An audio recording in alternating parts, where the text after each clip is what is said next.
We're traveling up the Nanay River, one of 1,000 tributaries of the Amazon. Here in the middle of the Peruvian rainforest, we arrive at Gudrun Sperrer's animal shelter. Keiner von euch hat Angst vor Affen, no? Nein, die tienen miedo a los monos. No. Ganz ruhig. Calma nomás. This Wakare monkey is keen to inspect our boat. No, es otro mono. Hola, ¿cómo estás? Nico is one of some 70 animals being looked after by the Austrian conservationist.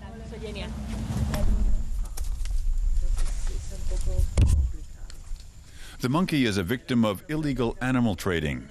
The practice is on the increase in Peru. Leider gibt es immer mehr Touristen. More and more tourists are buying animals.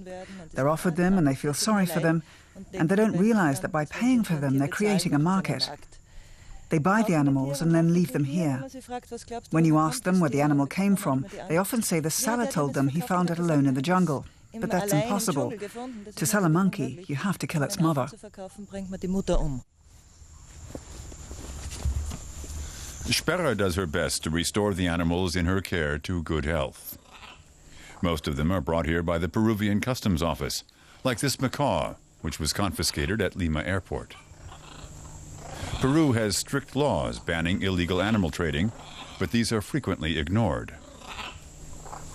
If an illegal trader knows he'll get €1,000 for a macaw, he'll send 10 just to make sure. He knows he'll earn enough to bribe people to look the other way, and also that of the 10, probably only one will survive the journey. It's snack time for Nico and his fellow monkeys. Most of the animals have become tame. They move about freely on the premises. Pablo! Pedro is an exception. The young jaguar is the rarest animal here and the most expensive to feed. He consumes €300 worth of meat every month. Yeah, he doesn't spawn. And I don't have the strength to hold it. But maybe Taper Lucas is a vegetarian, so feeding him is cheaper. they can dive too. Nevertheless, Sperrer relies on entrance fees and donations from visitors. Without them, she couldn't afford to look after the animals. She receives no financial support from the government. Das Gegenteil. On the contrary, all I get from the government are inspections and the animals. That's all. No money for food, cages, vets, or medical supplies. Recently, a load of animals were confiscated from an illegal site, and I suddenly received 13 boa constrictors, about 15 birds, from parakeets and parrots to pheasant-type birds, a porcupine and a capybara, and I didn't have any cages ready for them.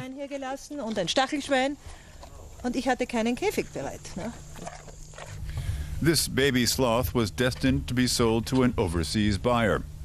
Many locals can't fathom Gudrun's commitment to animal conservation. Their priority is securing their own livelihoods rather than protecting threatened animal species. It's down to a lack of education. It starts in childhood. Children don't realize that animals are treasures and that having them here in Peru is worth more than the money they get from selling them. If they thought about that, they'd see that having the animals here at home means that people would have to come and see them. But they're more interested in earning a quick buck by selling them instead.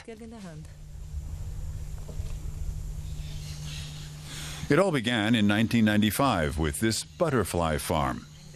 Sperrer, who initially trained as a social worker, had always dreamed of living in the jungle. Then she had the idea of breeding Amazon butterflies and selling them to European zoos. I don't know, maybe you were told also as a child, if the dust goes off the butterfly. Yeah, me too. The butterflies failed to become an export hit, but they did draw in tourists. It's not dust, it's microscopic scale. When this butterfly is afraid, he opens the wings like this. No.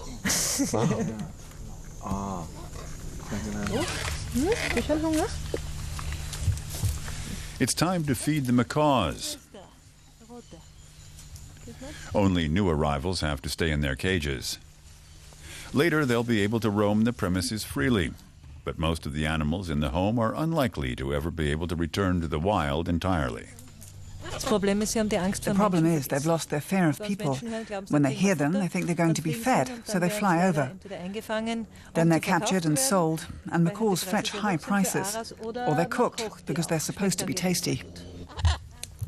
Sperrer is determined to prevent her charges from ending up on restaurant menus or being sold on the global black market.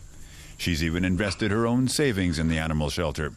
Now she hopes donations will allow her to continue her work in the Amazon jungle.